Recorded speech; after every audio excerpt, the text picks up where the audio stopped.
Hey everybody, I'm Tom Vasel, and today we're taking a look at a game called Savernake Forest. Not sure how to pronounce this, but this is a winter's closing on in the forest and animals need to get food.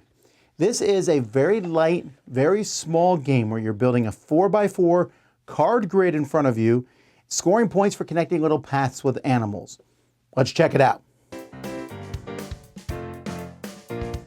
In this game, players are building a 4x4 grid in front of them. Each player is going to start with one random animal card in their grid, and then you're going to spend the next 15 turns drafting here from the middle. One player will go first.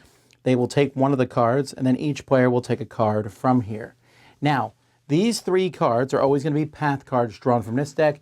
This one will always be an animal. So if you pick the rabbit, you always get an animal. If you pick this path, you get a burrow token. If you pick this one, you get a water token. And if you pick this one, you get the rooster, which just means next turn, you're going to be the first person to pick from the next four cards.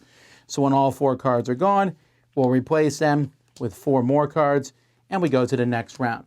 This will keep happening until everyone has built their 4x4 grid, and then we score it. When you build a forest, you can rotate stuff and do whatever you want. The only rule is on a path, there can only be one of each animal. So you're not allowed to have more than one animal on a path. At the end of the game, you're simply going to score each animal. Each animal has a leaf on it, and that's basically their starting point. So you see this one's 2, these 3 are, the other 4 are 1 point each.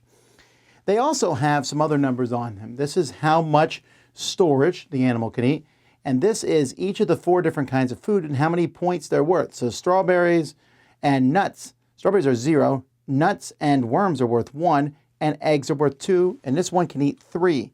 So we go through the thing, there's a worm, that's 1 point. He can eat 3 things, but his path ends. Not very useful. This one here can eat 4 things, 1, 2, 3, 4. You can get everything on that path. Eggs are worth 1 point each, worms is worth 0, and nuts is worth 0. However, let's say over the course of the game, you got 2 water droplets. You can put a water droplet on each corner of a card, and that will increase the value by 1. So now he's going to get 1, 2, 3, 4 points. Or maybe you put one here, now these are worth 2. 2, 4, 5, 0 points. 5 points total. The other thing you can put on the card is a burrow to increase the amount of food that they can take. So if you think, for example, this mouse can eat 4 food, but you'll notice there's 1, 2, 3, 4, 5, 6 things there. If I put this here, it can go out to 5 things.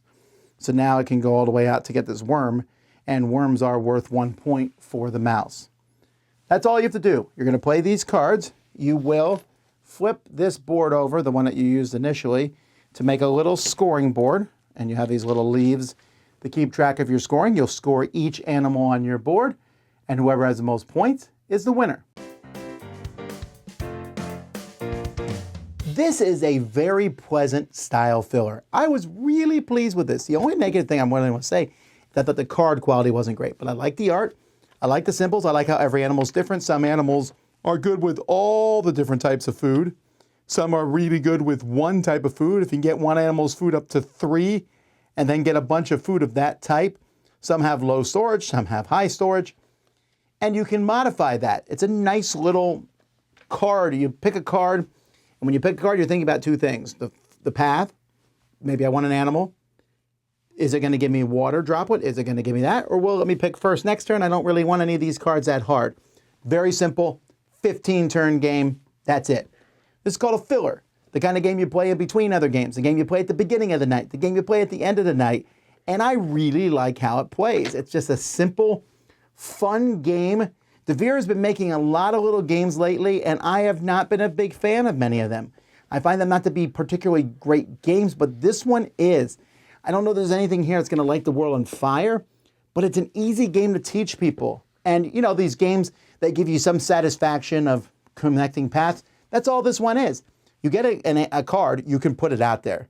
Like they tell you don't have 2 animals on the same path. The only way that's going to happen is if you choose to do that. As it is right now, it's just really simple for you to put those paths out there and do stuff with them. So I like this one a lot. It's definitely worth checking out, especially if you're looking for a quick game here. On it, it says, I don't know the time length here, it says 30 minutes. And that's probably including all the scoring in the game. I think it's closer to a 20-minute game. Not a bad thing. Definitely want to check out this game from DeVere. I'm Tom Vasel. We'll see you next time.